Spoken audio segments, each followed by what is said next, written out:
नमस्कार दोस्तों, लॉकडाउन 3 चल रहा है। इस बीच सबसे ज्यादा चर्चा में कोई है तो वह है प्रवासी मजदूर, जो सैकड़ों किलोमीटर दूर अपने घरों के लिए पैदल ही चल पड़े। ऐसी भी कहानियां सामने आई कि कुछ मजदूरों ने बीच में ही अपना दम तोड़ दिया तो कुछ ने क्वारंटीन समय में। मजदूरों के लिए काम कर रही संस्था एकता परिषद ने ऐसे ही करीब 37,000 लोगों का आंकड़ा इकट्ठा किया। इस पूरी प्रक्रिया को अंजाम देने वाली टीम की अगुवाई करने वाले रमेश शर्मा कहते हैं, हमने उन मजदूरों को टैग करना शुरू किया जो लॉकडाउन से घबराकर घरों के लिए निकल पड़े थे। हमने श्रमिकों से उनके पास मौजूद राशि, खाना कितने दिन का है या कितने पहर के लिए है, मोबाइल बैलेंस, उन्हें कितनी दूर जाना है जैसी सूचनाएं मांगी। इस दौरान ऐसी दुखद कहानियां सामने आई जिनको बताते हुए भी मन भारी हो जाता है। पैदल निकल पड़े कुछ श्रमिकों के समूह ऐसे थे जिनके साथ गर्भवती महिलाएं भी थी, बुजुर्ग और बीमार लोग तो कई समूह में थे। मोबाइल बैलेंस खत्म हो चुके थे, ऐसे लोग भी थे जिनके पास पैसे और खाना खत्म हो चुका था। दरअसल ये संस्था ऐसे मजदूरों को जगह जगह पर खाना पानी मुहैया कराने का काम कर रही थी। क्या अफरा तफरी में मुख्य श्रम आयुक्त ने दिया आदेश। एक तरफ तो सैकड़ों मील चलकर अपने गांव को पहुंचने के लिए बेताब मजदूरों के सफर की दर्दनाक कहानियां, तो दूसरी तरफ सोशल डिस्टेंसिंग की धज्जियां उड़ाती मजदूरों की तस्वीर दुखद होने के साथ साथ खौफनाक संदेश भी दे रही थी।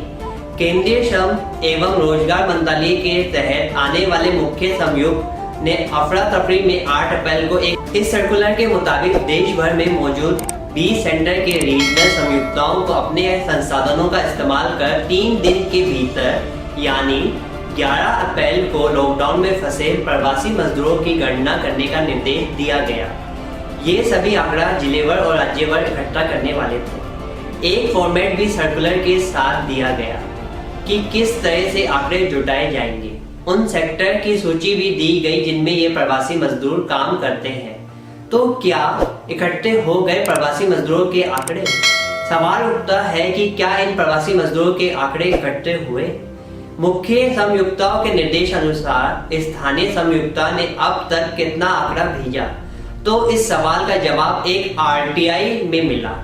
कॉमनवेल्थ ह्यूमन राइट इनिशिएटिव के वेंकटेश नायक ने सूचना के अधिकार कानून के तहत मुख्य श्रम आयुक्त कार्यालय से राज्य द्वारा एकत्र किए गए प्रवासी मजदूर के बारे में 4 अप्रैल 2020 को 5 सवालों के जरिए जानकारी मांगी। इसका जवाब 5 मई 2020 को आया।